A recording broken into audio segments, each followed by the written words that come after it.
And in Romans 8:1, there is now no condemnation to those who are in Christ Jesus. In Ephesians chapter 1, verse 7, in Him we have redemption through His blood and forgiveness of sins. We are guilt-free. We're not just guilt-free, but we are sin-free.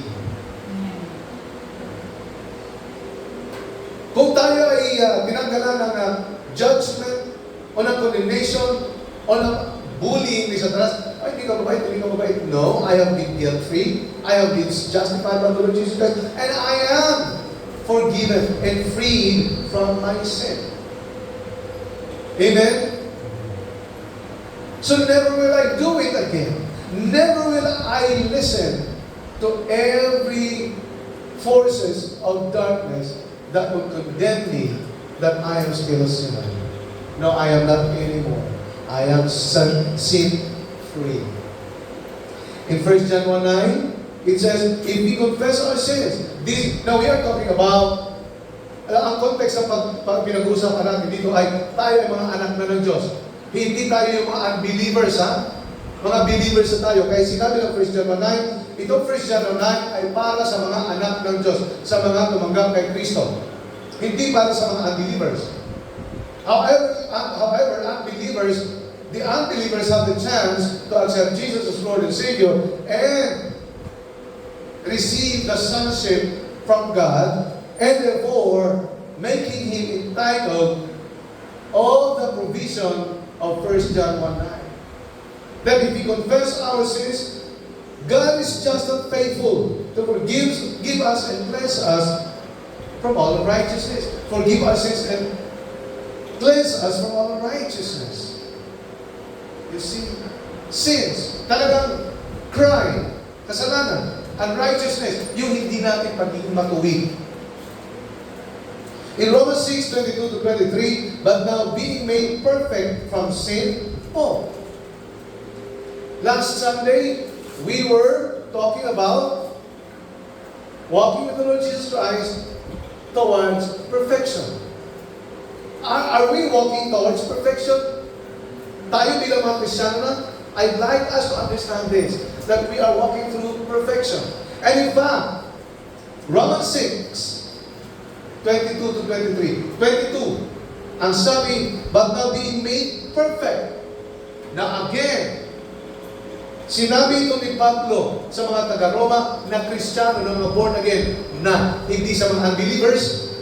We are talking about, this has nothing to do with the unbelievers, but this has something to do with us who are believers of the Lord Jesus Christ.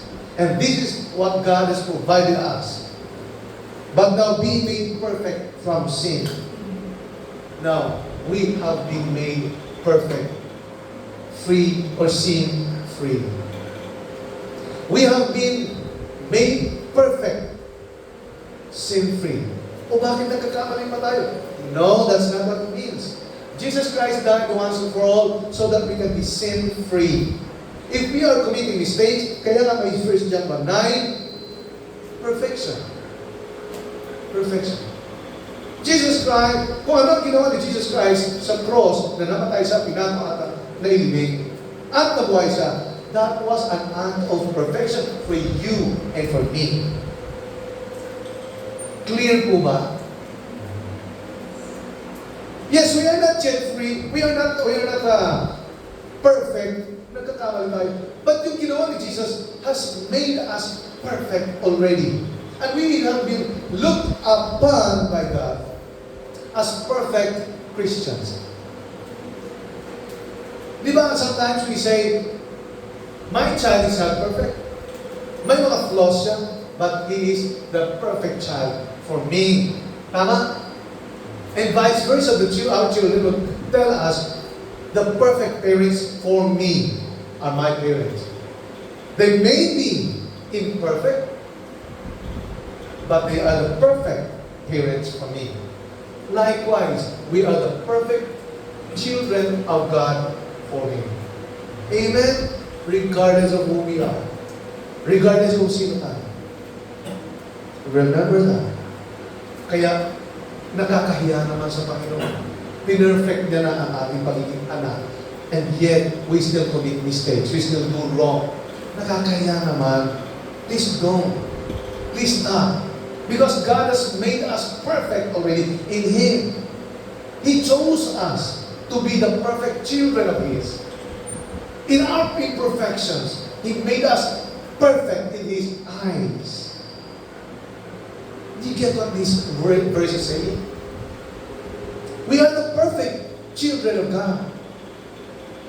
Though we are not. O sino ba sila para i-judge tayo? Sino ba si Satanas para i-condemn tayo? When God has declared that we are the perfect children for Him, who will argue? Sino ang mag-argue dyan? Neither of us cannot argue. Yung mag-argue na sila ay hindi perfect na anak ng Diyos, mga believers yun. Pero kung anak ka ng tatay mo, perfect ang anak ng tatay mo. Regardless of your imperfection. You see? You get what this means? I hope you get it. You are getting it. And become servants of God, to God. Ye have your fruit unto holiness, and the end is everlasting. Wow! Napakaganda. We are the perfect children of God. And we have the fruit of the Spirit, and this fruit is everlasting. The fruit of the Spirit that's in us is already everlasting, nakadikit sa atin. And in no way can a single fruit of the Spirit be taken away from us, because it has already been made perfect in us unto eternity. Amen. Ito ang dadalhin natin sa Panginoon. Yes, Lord, I have been so patient about life, and I have suffered so much. I know that I could have been victorious and triumphant over those sufferings had it not your help. Kung hindi dahil sa tulong mo, I wouldn't be perfect. And I wouldn't have this. Hindi ako magkakaroon ng ganito. Yung love, acceptance of others, hindi ko ma-accept ang iba. At hindi ko ma-accept ang sarili ko if I don't love. That is one of the things. If I am not faithful, then I am not able to go through difficulties and even the sonship of yours. For the wages of sin is death, but the gift of God is eternal life through Christ our Lord. Yes, hindi na tayo yung mga anak, yung mga tao na namumuhay sa kasalanan, sa flesh, but we are people, we are children of God, perfect in the eyes of God, chosen, perfectly chosen by God. Hindi nagkamali. Nagkamali ba ang Panginoon sa pagpili sa akin dahil ako nagkamali? No. If you believe that God has chosen you, He is perfectly correct when you and I were chosen to be children of God. Kung nagkamali tayo, that's part of our humanity, of our frailty. Yun ang ating part na kailangan natin ma-overcome. But it doesn't mean na wala tayong gagawin. Yun nga. Di ba? We are not walking in the flesh anymore, but we are walking in the Spirit. And next time we will talk about walking in the Spirit. Walking with the Lord Jesus Christ is walking in the Spirit. And we are not just guilt-free, we are not just sin-free, we are also sentence-free. Anong sentence dapat natin? Tayo na bago sa cross, tayo mamamatay, at tayo papunta sa impyerno, at hindi lang sa impyerno, kundi sa lake of fire. The hell will be thrown into the lake of fire together with the devil and his angels and those who are disobedient. So there's a big deposit of fire, of punishment, and that is the lake of fire, where death and hell, together with the devil, his angels, and the unbelievers, the disobedient, are thrown into. So we are already sentence free. Hindi na tayo kasama sa sentence ng Diyos. Ano yung sentence ng Diyos? Sa mga unbelievers, sa mga namumuhay sa kasalanan. Lake of fire, kanapunta. In Ephesians chapter 1, verse 7, sa New International Version, we have been set free because of what Christ has done. Because He led, siya ay talagang dumanak ang kanyang dugo and died, namatay for our sins. And that's why we were forgiven. We were sin free because of what Jesus did. In John chapter 8, verse 36, if the Son therefore shall make you free, then you will be free indeed. You have been set free because of the Lord Jesus Christ, because of what Jesus did. Second, the reason why walking with the Lord Jesus Christ is no risk is freedom from death. Wow.